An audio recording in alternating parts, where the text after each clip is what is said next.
गेल्या काही दिवसाच्या पावसाच्या विश्रांतीनंतर बदलापूरमध्ये पुन्हा एकदा मुसळधार पावसाने हजेरी लावली आहे। मी सध्या उभा आहे बदलापूर परिसरामध्ये आणि आपण पाहू शकतो गेल्या अर्ध्या तासापासून बदलापूरमध्ये मुसळधार पाऊस पडत आहे आणि या पावसामुळे रस्त्याच्या कडेला आता पाणी साचण्याची सुरुवात झालेली आहे।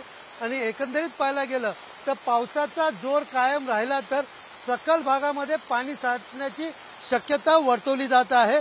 हवामान खात्याकडनं ज्या पद्धतीने मुसळधार पाऊस होण्याची शक्यता वर्तवली गेली होती व यानंतर आता बदलापूरमध्ये मुसळधार पावसाला सुरुवात झालेली आहे आणि या पावसामुळे सकल भागात आता पाणी साचले असून पावसाचा जोर कायम राहिला तर सकल भागात मोठ्या प्रमाणात पाणी साचण्याची शक्यता वर्तवली जात आहे।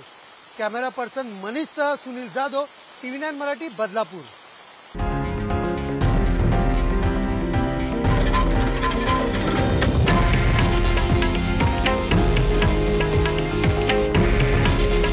हे आहे देशातील नंबर 1 न्यूज नेटवर्क आणि आपण पाहत आहात TV9 मराठी। काळजी तुमची, हित महाराष्ट्राचं।